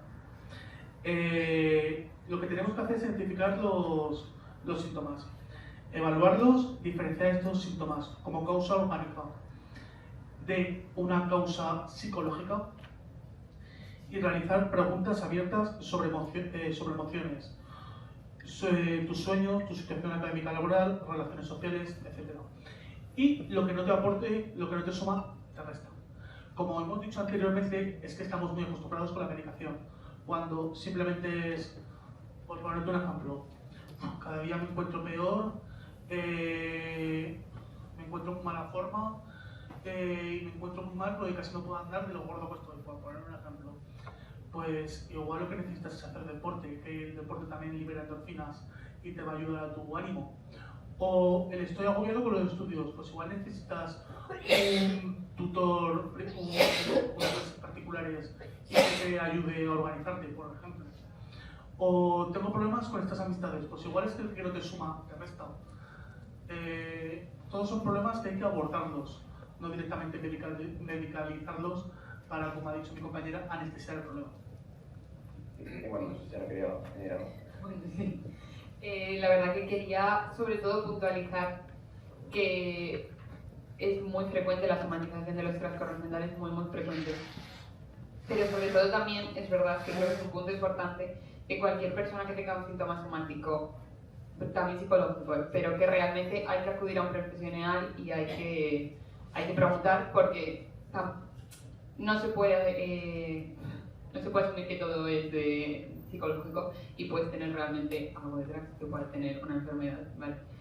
Y realmente es muy importante investigarlo, pero sobre todo porque los síntomas somáticos también hay que tratarlos. No se trata solo de los síntomas psicológicos, hay que tratar los síntomas los somáticos, también hay que tratarlos. Porque justamente esto lo ha dicho mi compañera al principio de la charla, pero tener muchos trastornos somáticos, como por ejemplo ir al metro y que te dé un ataque de pánico, o acudir al colegio a un sitio que haya mucha gente y que de repente tengas palpitaciones, tengas dolor de cabeza, puede agravar mucho el cuadro psicológico, puede llevarte a otros trastornos como el trastorno de evitación o trastornos de ansiedad social, no empezar a tener agorafobia, o sea, los síntomas somáticos pueden agravar el cuadro, entonces es importante tratarlos, no solo asumir los que están a nivel psicológico y como son de la cabeza no pasa nada, o sea, también tienen tratamiento y es importante. Como ha dicho ya mi compañera, esos problemas como puede ser un tema de ansiedad social o el me da miedo coger el metro yo solo, me da miedo coger el ascensor o me da miedo aquí por la gente que va a ver, son problemas, puede ser de autoestima, de ansiedad, etcétera, que lo que tienes que hacer es abordarlos, pedir ayuda y luchar contra ellos, porque si no pides ayuda y no luchas contra ellos, si lo dejas enquistar, ese enquiste se hace cada vez más grande y hasta un punto de que es muy difícil sacarlo. Muchas gracias. Este era el final de nuestro primer bloque. Si os parece, en lugar de hacerlo como os proponíamos al principio, de abrir el foro ahora para que nos contéis, vamos a terminar los dos bloques que nos quedaban para tratar de aligerar un poco la dinámica, y eso escucharemos cuando finalicemos. Y vamos a intentar también un poco de agilizar las intervenciones, ¿vale? Para asegurarnos que cubrimos todas las preguntas, así que os voy a lanzar dos preguntas ya desde el bloque de prevención y de integración. El que quiera que tome la palabra primero. ¿Dónde creéis que deberíamos comenzar esa prevención? Hemos hablado antes de la educación, hemos hablado del sistema sanitario, que es lo que se podría mejorar, pero ¿dónde debería empezar? Os lanzo varias opciones: la familia, debería ser la escuela, debería ser la comunidad, o debería ser directamente el propio sistema sanitario. Y a esto le sumamos que cómo podemos normalizar que los jóvenes estén buscando esta ayuda profesional como parte de ese cuidado habitual. Si quieres comenzar, por ejemplo, Dani, sí. Pues mira, ya que voy a comenzar, que no debemos empezar con ninguno. Simplemente tiene que haber un feedback entre las tres y que se cooperen entre las tres. Porque apoyarte de tu familia, y aquí voy a meter tu familia y amigos. Que en la escuela tengas una buena comunicación, tanto afectiva como profesional, con tus profesores y compañeros. Y que te sepas apoyar de la comunidad, como puede ser un orientador del INAEM para que te ayude laboralmente, o puede ser un propio psicólogo o enfermero o incluso un médico. Esa cooperación, ese triángulo, es que yo creo que no hay que empezar por ninguno, es que necesitamos cooperar entre esos tres triángulos, porque creo que esos tres triángulos, el epicentro de ellos es la salud mental de las personas. Sí. Bueno, coincido con que al final todo suma. Desde la familia nosotros empezamos a tener un pequeño apoyo, generando nuestros vínculos emocionales, nuestros apegos, nos sentimos escuchados y podemos expresarnos. Dentro de lo que es el colegio, ya desde pequeños nos dan la opción de, por ejemplo, para aquellos casos en los que se considera necesario y se detecta algún tipo de problemática, a acompañar a la familia y al niño a atención temprana. Incluso posteriormente, en etapas educativas más elevadas, acompañar a una intervención clínica o psicológica en el caso de que sea necesario. Y por otro lado, también dentro de la comunidad. Dentro de la comunidad hay muchos espacios, como por ejemplo los del Ibercaja, que nos proponen actividades de ocio, que nos dan ese espacio de desconexión, de libertad, de retomar con nosotros mismos y descubrir lo que nos gusta para poder realizarlo, y también no solo tener que estar hablando y sentirnos escuchados, sino sentirnos bien con nosotros mismos y valorar lo que nos hace felices y hacerlo. Bueno, yo es que realmente es afirmar un poco lo que han dicho, porque creo que es lo mismo. Creo que es importante que se traten tiene que ser un equipo multidisciplinar, y sobre todo que el primero que identifique puede ser tu familia, puede ser un médico porque has acudido por un síntoma, por palpitaciones, puede ser un profesor, que el primero que lo identifique sepa cómo reaccionar. Para eso sería donde vendría también la educación hacia todos los profesionales, sepa cómo reaccionar y cómo iniciar un protocolo, que para mí debería estar más estandarizado, y sobre todo comunicarnos entre nosotros.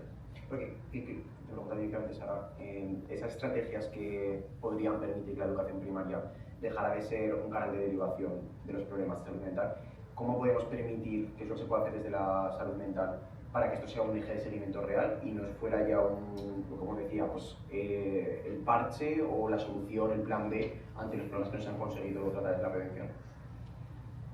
A ver, es que es una buena pregunta.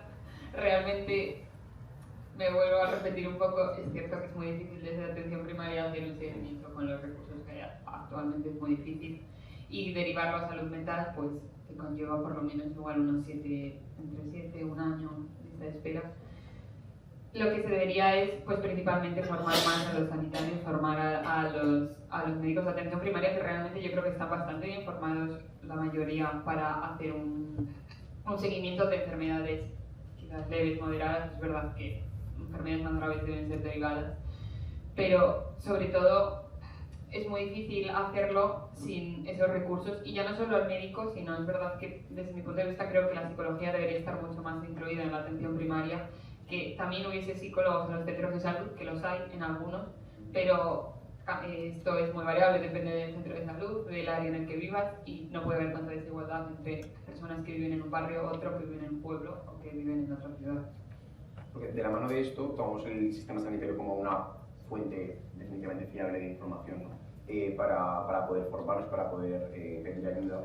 Y me gustaría saltar a esa siguiente parte de esta conversación sobre las redes sociales. Quería preguntaros sobre, aparte de estas redes de las que hemos hablado, las redes sociales, especialmente para los más jóvenes de aquí, solamente serán una fuente de información.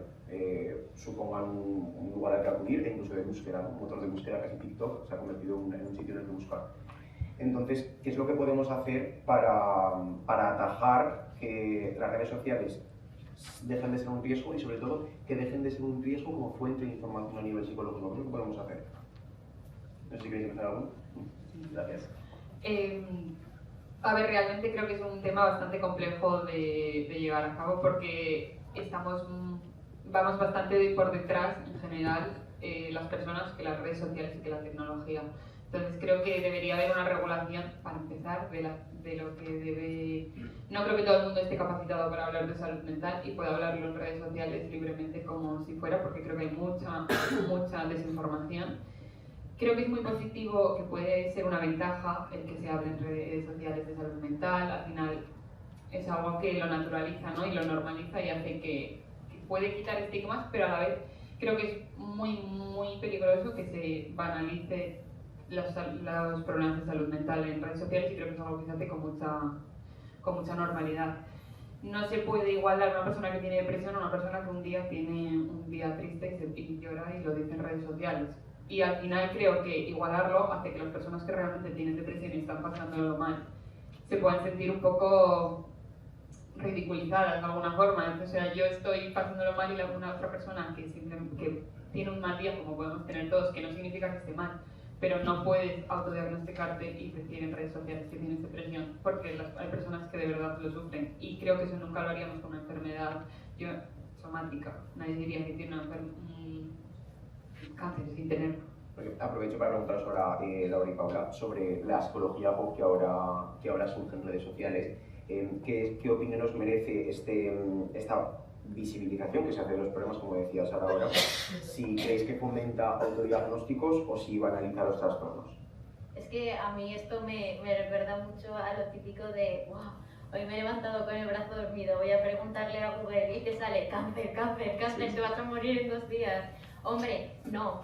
Yo entiendo que muchas veces te encuentras mal o estás en una situación complicada para ti, y bueno, pues tienes esa tendencia a preguntarle a Google, a la inteligencia artificial, a consultar vídeos que la gente postea en redes sociales acerca de lo que te ha pasado y que comparten sus experiencias.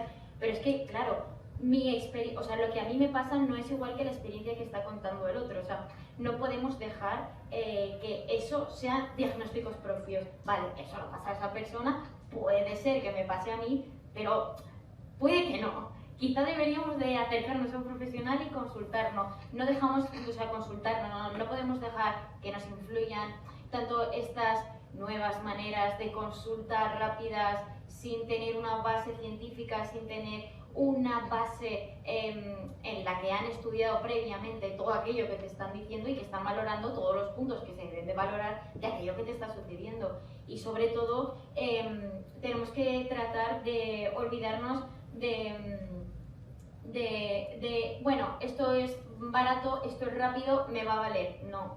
Además de que eso se puede considerar intrusismo, como en muchos aspectos de otras profesiones, hay que acudir a gente que sabe y que va a velar por tu salud y no que es un prompt que metiéndole una serie de datos te da un resultado. No, tiene que valorarlo bien y ver tus puntos reales.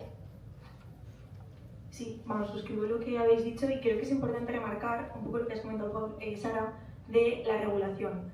Al final, la regulación también tiene un límite. La regulación es una reacción, no es una acción. La prevención en estos temas es muy compleja porque lo que hemos comentado de realmente ha pasado esto, entonces ahora el Estado va 5 o 10 años más tarde. Pero es que esto es política. La salud, las afecciones, todo esto es política. El modelo en el que nos encontramos, el modelo en el que nos realizamos, es realmente política. Estamos en un momento de brecha de unos sistemas puestos de bienestar social que surgieron después de la Segunda Guerra Mundial. Entonces, aparte de todo esto, es determinar como sociedad, tanto la juventud como no, cuál es el modelo que vamos a seguir. Y la bidireccionalidad de todo esto es la clave porque no pueden ser espacios de conversación creados y que no tengan un feedback real. O sea, los organismos de gobierno civil tienen que hacerse eco de realmente estas preocupaciones. Entonces, ¿qué pasa? Que si no se está llegando, vale, se regula, pero es que echa la ley y echa la trampa. Hemos visto, por ejemplo, con el tema de las redes sociales que algo pone publi, pero es que a la semana siguiente se ha inventado otro mecanismo para seguir haciendo publicidad de otra forma, y es que hay hasta como speed datings mentales de realmente te soluciono tus problemas en X minutos o con poco dinero, con demás.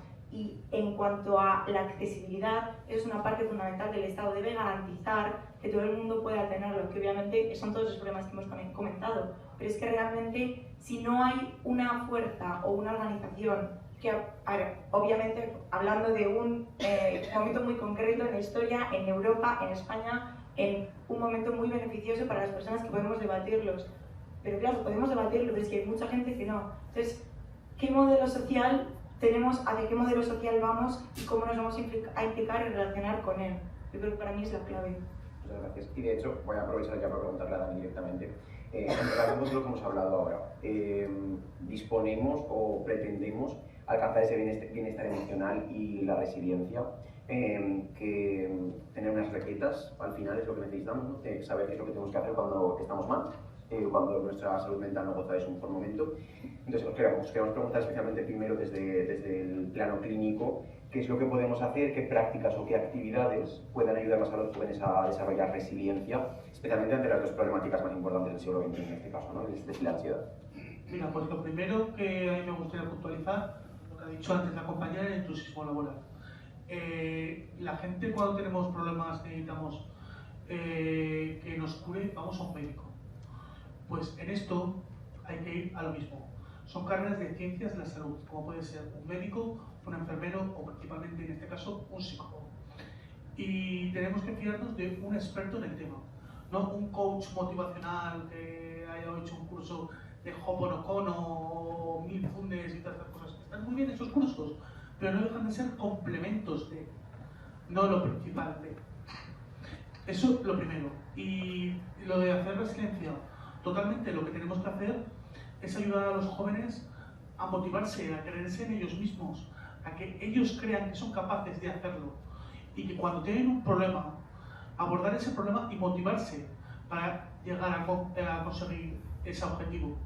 No a mí no me sirve el tengo un problema, me estanco aquí y no voy a luchar por. No te digo que lo hagas mañana mismo, porque en esta vida, quitando la muerte, siempre hay tiempo para todo. Tú, si tu meta es ser sanitario, da igual que te lo acabes a los 35 que a los 40, que nadie te va a decir cuándo has acabado. Simplemente te van a decir que lo has conseguido. Y eso es lo que nos tienen que apoyar la gente, a tener resiliencia. Que la resiliencia no deja de ser el empeño, la motivación y el ímpetu de poder conseguir algo que tú deseas. Y sobre esas recetas, ¿qué es lo que nos podéis contar sobre qué es lo que puede hacer cualquier persona ahora mismo que esté pasando por una situación así? A ver, hay bastantes cosas que se pueden hacer. Es verdad que todas requieren paciencia y cierta motivación para hacerlas. Yo creo que una de las claves también es muy importante tener algo que te ilusione. Tener una motivación, tener algo que te haga, simplemente que te haga ilusión, que te levantes por el día y digas, pues voy a hacer esto. que realmente me gusta y me hace feliz. Quizás puede ser algo súper pequeño, pero realmente creo que tener cosas que te gustan en tu vida, actividades, es verdad que no lo es todo, ¿vale? No tener solo aficiones y actividades en tu vida lo es todo, pero es verdad que creo que es importante, sobre todo, mantener una ilusión y también que tener recursos para que cuando realmente tú estás pasando en un mal momento, puedes tener ansiedad, puedes estar más nervioso, etcétera, tener alguna forma de expresarlo. Ni siquiera tiene que ser hablar con alguien, que es verdad que es muy bueno comunicar tus sentimientos, es una de las grandes herramientas también para afrontar estos momentos, pero ya no hay gente que le puede gustar mucho hablar, pero quizás haga deporte y le sirva, o quizás puede pintar o hacerlo de una forma artística. Sé encontrar también recursos con los que tú expreses, aunque no sea de manera verbal. Es verdad que yo también soy muy, esto ya es a nivel personal, pero soy muy de que creo que comunicar los sentimientos y todo esto es una gran herramienta para controlar todos estos momentos. Es verdad que es mi preferencia personal, pero no es la única. Realmente es encontrar una forma de gestionar, y dependiendo de nuestra forma de ser, de gestionar nuestros sentimientos. Mira, sobre este tema, por ejemplo, con lo que ha dicho, por ejemplo, de hacer un hobby que te apasione y que te guste, como puede ser el deporte o puede ser la cultura, pintar o eso, a mí me gustaría enfocar más, por ejemplo, en el deporte. Hay muchas veces que cuando tienes problemas de ansiedad, tú practicas un deporte que te gusta, tú te exprimes al máximo y con eso liberas endorfinas, que no deja de ser mal dichamente la hormona de la felicidad. Y, por ejemplo, personalmente lo voy a decir yo. Yo llevo practicando artes marciales desde los 6 años. Yo, por ejemplo, tengo un día duro, un día que estoy cansado, me cojo un saco, me pongo a reventarlo durante media hora, que no deja de ser una práctica deportiva, todo cerrado, todo arreglado, todo bien hecho. Y, ostras, solo el haber sudado y el haberte relajado y haber hecho algo que te ha gustado durante media hora, y igual esa sesión psicológica que desgraciadamente no la tenemos a mano siempre que queremos, te va a ayudar en ese momento. Porque a veces el sentirte realizado o el hacer algo que te gusta o el sentirte útil en este momento es algo que te va a ayudar bastante positivamente en tu propio crecimiento personal. No sé si Sara quiere aportar, o sea, si Paula quiere aportar algo más. Bueno, la verdad es que coincido en todo lo que dices. Ok, pues vamos a abrir el foro ahora para que tengáis esa voz en esta sala. Así que no sé cómo lo podemos hacer, si podemos dar los micrófonos directamente. Genial. Vale, pues si queréis levantar las manos las personas que queréis intervenir. Genial.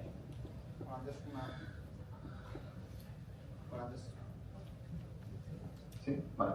Antes una pequeña reflexión. Como podéis ver, tenemos diferentes disciplinas aquí relacionadas en la mesa, lo cual nos ha podido aportar pues, las ideas desde diferentes perspectivas. Hemos hablado también de la precariedad en el mundo de la psicología, cada vez parece que hay un aumento. Hay herramientas, hay aplicaciones, una de ellas se llama La Llorería, que apuesta por un modelo en el que tú virtualmente conectas con un psicólogo y que ese psicólogo te tiene que ayudar. Desconozco el dato de esa aplicación, pero conozco datos de otras aplicaciones y están hablando de que son salarios de 4 euros la hora a un psicólogo. ¿Realmente un psicólogo que cobre 4 euros la hora va a ayudar bien al 100% a una persona que lo necesite? Luego también hablaba Dani de los ratios de psicólogo en algunas comarcas, en algunas provincias. Son ratios donde tenemos psicólogo y medio para 50.000 personas, lo cual es una cifra muy escasa, porque un médico de atención primaria atendía a unas 600, 700, 800 personas, más o menos dependiendo de la zona en la que estemos, pero 50.000 son muchísimas personas, no es imposible. Y uno de los planteamientos de este día era de si es posible crear una especie de psicólogo de cabecera, un psicólogo de atención primaria. Siempre estamos lo mismo, no hay dinero, no hay recursos. Bueno, quién sabe, se puede plantear las cosas de diferentes maneras. Y además, la prevención, como se ha señalado, es mucho más barato que la reacción, que responder. Porque un enfoque preventivo es mejor que uno reactivo. Y ahora tenemos diferentes preguntas. ¿Quién haya levantado la mano? Vale. Hola. Buenas, me llamo Víctor. Soy una persona con problemas de salud mental desde los 18 años aproximadamente. y quería decir algunas cosas. En principio, una de las mejores formas de afrontar un problema de salud mental es teniendo ilusión, como habéis dicho antes. Yo, bueno, cuando mi madre vivía, le decía, yo quiero ser padre de Aya, o quiero ser, bueno, no, pero otras cosas así. Y aunque fuera tal vez desaforado, tú le dices, sí, tú lo que quieras. Porque eso ayuda a combatir muy bien la depresión. Porque yo la primera cosa que tenía que combatir era la depresión y luego el trastorno psicosocial que tenía. Entonces, quiero decir una cosa.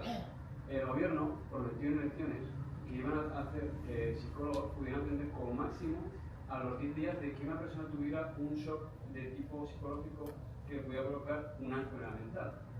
A esto hay que añadir que cuanto menos tiempo se tarda en hacer que esa persona pase por el sistema médico y sea atendida, luego es mucho más fácil que esa persona se recupere. Por ejemplo, yo tardé como unos 2 o 3 años hasta que realmente me atendieron y me metieron en un hospital. En 2 meses me diagnosticaron, cosa que pasa como han dicho en una pierna, que esto con una rodilla es una radiología y te ves la pierna. El cerebro no, el cerebro tú lo ves por unas encuestas que te hacen y para analizar tu comportamiento. Y cuanto más tiempo tardas en ir al médico, que te deriva al psiquiatra y de esa forma luego te deriva al hospital, más tiempo tarda el diagnóstico. El diagnóstico suele ser un taponamiento de algo que ha pasado antes, que puede ser un bullying fuerte que te han insultado. Hay una psiquiatra de Málaga, que trabaja en Barcelona, no me acuerdo cómo se llama, pero le dice, llegan los médicos, te ponen un diagnóstico y te dicen, esta persona tienes que hacer.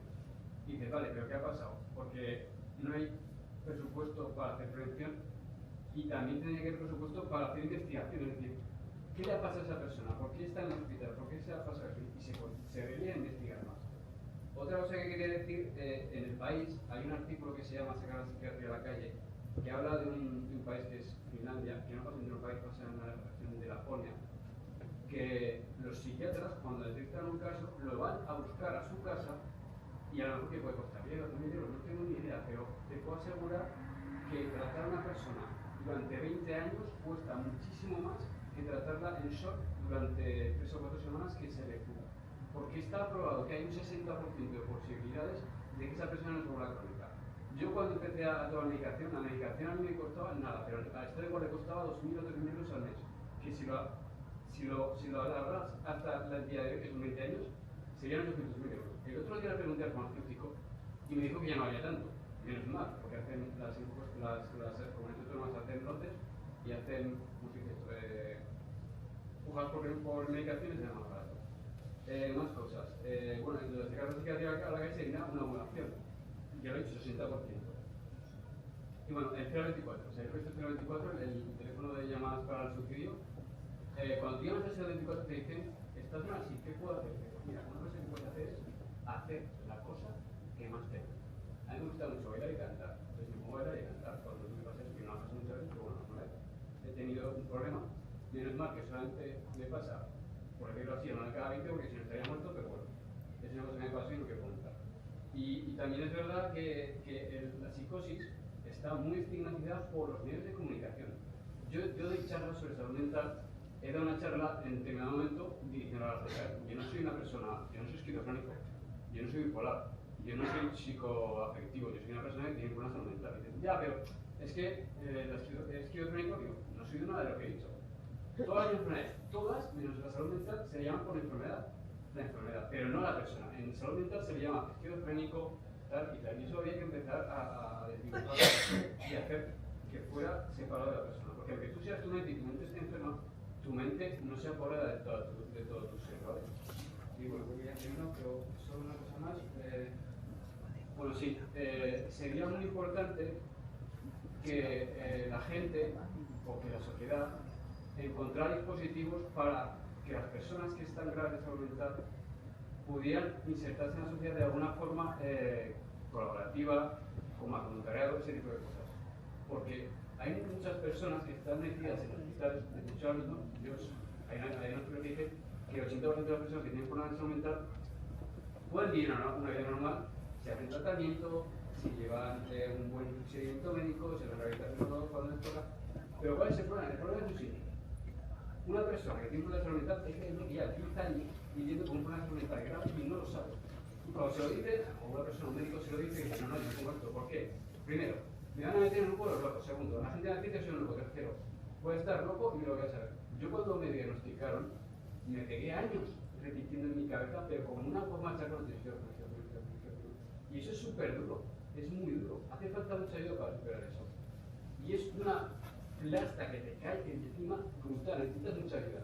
Y yo desde que, o sea, yo empecé a estar mal en el 2000, hasta el 2002 no me diagnosticaron, y hasta el 2006 no empecé a hacer rehabilitación, que fue un maldito infierno. O sea, en 2009 salí, y había un, y ya voy a terminar con esto, hay un científico que ya falleció, que se llamaba Eduardo José, que hacía una red, que decía una frase muy buena que es: si todo en tu vida está mal, si nada cambia, si hagas lo que hagas, es imposible que todo se cambie, vete a otro país.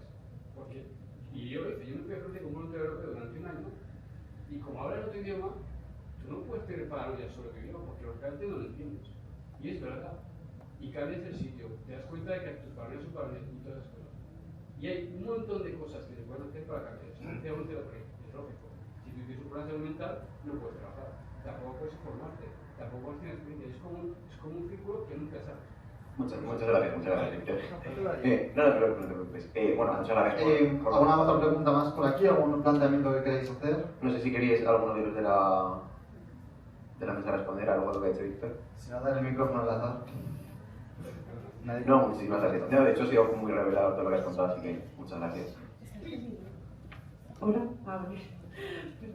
que yo, bueno, lo mío es como un conglomerado de todo lo que habéis comentado, pero lo de no separar lo somático de lo físico y lo psicológico, la prevención que habéis hablado también, el cuidado en el ámbito laboral, que es lo que me ha repercutido a mí más de cerca. Yo creo que también tendría que haber un cuidado a nivel psicológico en el ámbito laboral, porque al final si tú no estás bien no vas a poder trabajar y necesitas trabajar para vivir. Entonces a mí me choca, y bueno, también lo que ha dicho el compañero, de que tendría que haber más estudios en el ámbito de la psicología. Yo no soy psicóloga, desconozco en qué nivel están los estudios, pero a mí me sorprende mucho que tú vayas porque a nivel psicológico no estás bien y el origen sea tu trabajo, y tanto cuando vas a tu seguro médico como cuando vas al hospital o a tu médico del centro de salud te digan que es una enfermedad común y se tendría que reconocer como baja laboral porque el origen está en tu trabajo. Entonces, y no es lo mismo que se reconozca de una manera como de otra, porque en los 3 primeros días, si es una enfermedad común, no cobras. Y si es una baja laboral, sí, porque a mí me ha pasado. Entonces, yo creo que, claro, como se considera baja laboral, algo físico que repercute en tu desarrollo de tu trabajo. Pero yo creo que tendría que haber alguna manera, o no sé si se podría investigar, o no sé si se está investigando, para poder identificar, porque al final pagamos justos por pecadores, porque ha habido una persona que igual ha dicho que estaba enferma a nivel físico, y entonces como la han pillado trabajando en negro, pues ya pagamos todos. Pues con lo psicológico yo creo que no se puede jugar, igual que ha dicho la compañera con el tema de yo digo que tengo cáncer, y entonces no sé si las compañeras que son psicólogas me podrían aclarar este tema, pero me parece muy fuerte que sea una enfermedad común cuando es una baja laboral y a mí me repercute en poder seguir desarrollando mi trabajo. Sí, y además yo soy abogado en Derecho, y desde el plano del derecho laboral sí que es verdad que hay un abismo, ¿no?, entre lo que respeta la salud mental y lo que no, porque es muy difícil conciliar esta problemática con la dinámica de bajas, porque es muy difícil también diagnosticarla en el poco tiempo que tienes desde que dejas de trabajar hasta que se te concede la baja, ¿no? Entonces, yo sí que creo que quizás hablábamos de las recetas gubernamentales, ¿no?, que quizás deberían ser más conscientes y sobre todo más prácticas, porque en el tiempo, también como decía Héctor, en todo el tiempo que transcurre mientras esta problemática está ocurriendo, la persona está sufriendo, deja de recibir recursos económicos o por lo menos recibe menos por culpa de tener que recibirlos en formato de baja, y sí que es verdad que a nivel por lo menos socioeconómico se ve perjudicada solo por el hecho de estar mal. Entonces, no sé si a nivel clínico queréis aportar algo. Yo, bueno, te diría que lamentablemente es una pena, esto sucede, es así, pero también como psicóloga tengo que decirte que, bueno, deberían todos aquellos a los que esto les sucede centrarse en el presente, en lo que yo puedo hacer, en la posibilidad que yo tengo. A nosotros nos gusta muchas veces vivir en el futuro, en todas las metas que tenemos, en lo que ansiamos llegar a lograr o que llega a suceder, pero quizás ahora mismo, tal cual están las circunstancias, habría que centrarse y trabajar en aquellos puntos que yo ahora mismo sí puedo hacer, no quizás para arreglar, pero sí para prevenir que esto me siga pasando. Hay tips, millones de lugares que te van a ayudar, pero bueno, entre ellos son algunos muy básicos como: fuera del trabajo, no me llevo trabajo a casa. Mi casa es mi desconexión. Al igual que decíamos en la escuela, hay que hacer una pausa y dejar ese break mental de deberes, exámenes. Tienes que parar. El trabajo es igual. Tú trabajas tu jornada laboral, llegas a casa y desconectas. Es que mi jefe, es tu momento de desconectar. Hablarte bien en el trabajo. No puedes, lo estoy haciendo todo fatal, ¿qué me van a decir? No. Cada cosa que haces son cosas hechas y cosas que te tienes que valorar, porque podrías no haberlas hecho y sin embargo las has hecho y están saliendo. Otro punto muy importante es no meterte prisa. ¿Por qué? Porque hay cosas que te van a influir y tú no puedes controlar. Por ejemplo, en el comercio, por poner un ejemplo que muchos hemos trabajado como primer trabajo en el comercio, hay días de flujos de clientes locos que facturas una burrada, que se queda la tienda fatal, pero ¿qué vas a hacer?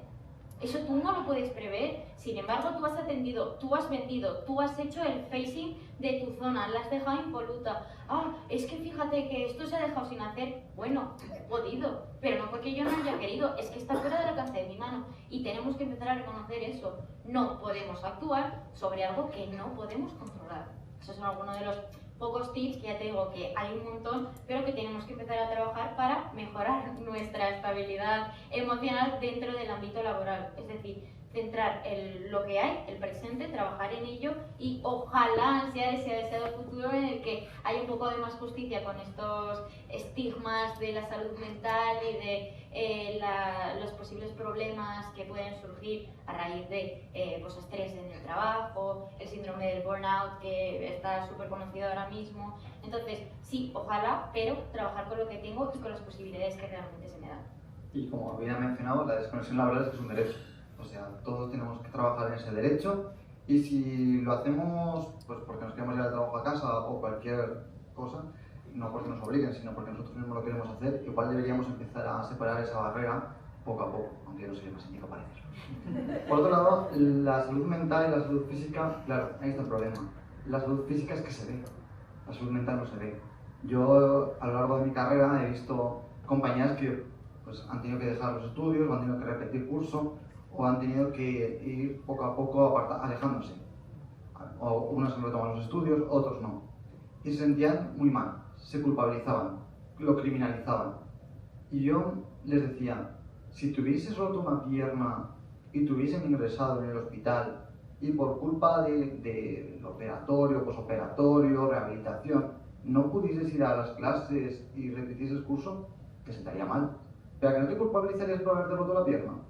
Porque nadie quiere romperse una pierna, nadie quiere estar mal. Y es una cosa que también que tenemos que tener muy clara. Por aquí tenemos una pregunta.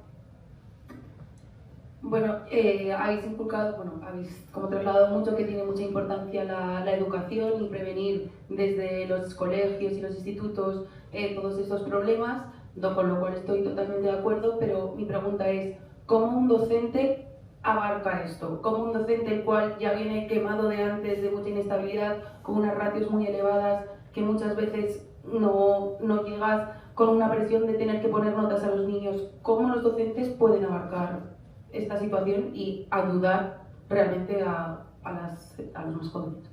Como han dicho antes los compañeros, está tanto lo que podemos controlar como lo que no podemos controlar. Lo que no podemos controlar es que desde el gobierno y sindicatos, y como pasa también desde el gobierno, medidas educativas, igual que hay que ayudar en el tema empresarial para que el empresario no te esclavice y no te esté mandando trabajo en tu momento de desconexión, porque eso te va a hacer una mayor presión, pasa igual en el ámbito educativo.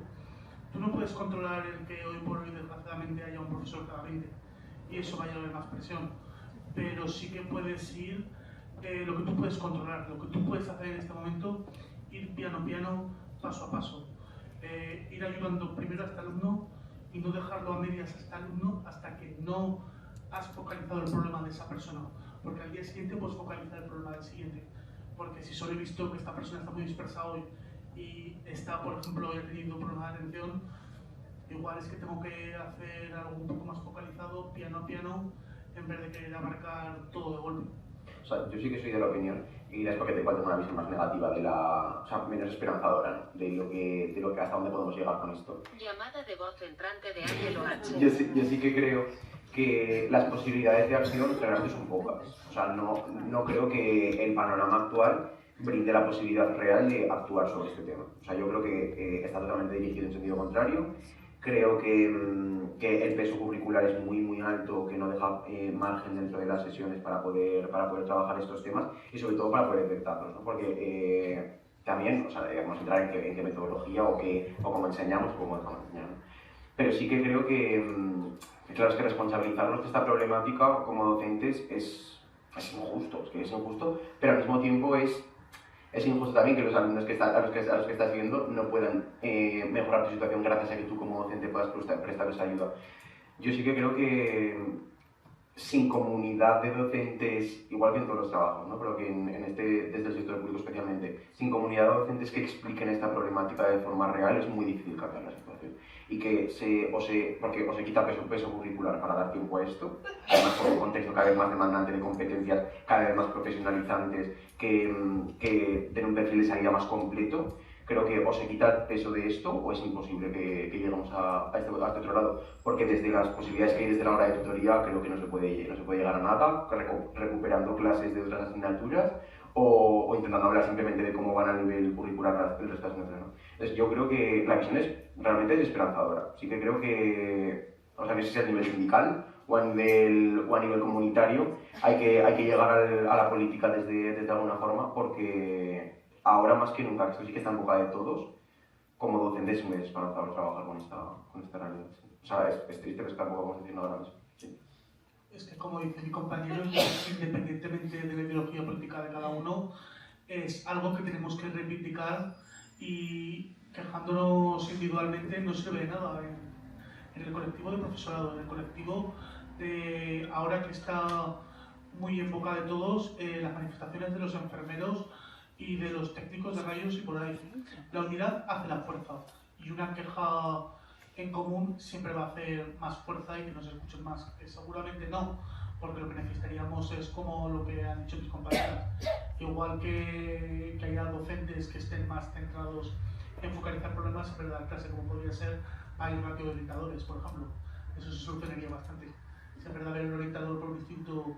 Yo, por ejemplo, en mi pueblo, el instituto era para 600, 700 personas. Había un orientador o uno para 600 personas. Eso me parece algo insultante. Por eso los profesores es que no les da por rápido. Igual lo que necesitaríamos sería hacer una presión social para que desde sindicatos y gobierno nos escuchen y que haya más compañeros, como puede ser mi compañera psicólogos educativos, que haya más plazas. Igual que necesitamos más psicólogos clínicos en atención primaria, también necesitamos más psicólogos, en este caso orientadores o pedagogos, en los centros educativos. Bueno, pues esperamos haber podido responder y ya nos queda simplemente dar las gracias a todos los asistentes, dar las gracias a Dani, Paula, Laura y Sara por acompañarnos desde sus perspectivas, especialmente al Espacio Joven Ibercaja y a la Fundación Manuel Conejo Espacio Joven, para que esta charla ha podido tener lugar. Y os remitimos a los que hayan podido verla desde online y a los que estáis aquí, a que, nos lo va a contar ahora Carlos, que os impliquéis en este tipo de iniciativas para que las voces jóvenes, como habéis podido ver aquí, tengan un lugar, porque ya sea desde lo técnico, desde lo personal o incluso desde lo social, podamos aumentar las posibilidades de acción que tenemos en el mundo real. Gracias, Pedro. Pues lo que ha dicho Pedro y lo que he dicho al inicio, si os apetece, sobre todo a los más jóvenes, que es el área que yo dirijo, si os apetece escribir, si os apetece participar en programas de podcast en el Palacio de la Aljafería, si os apetece hacer una ponencia como la que están haciendo ellos, de cualquier tema, del tema que os guste, con mayor consenso, hacemos un grupillo y que sepáis que esta posibilidad la tenéis. Y que muchísimas gracias a todos por acompañarnos, muchísimas gracias a los ponentes, Dani, Paula, Pedro, Sara, Laura, Y muchas gracias a los que nos veis en vídeo y los que habéis venido aquí presencialmente. Un aplauso para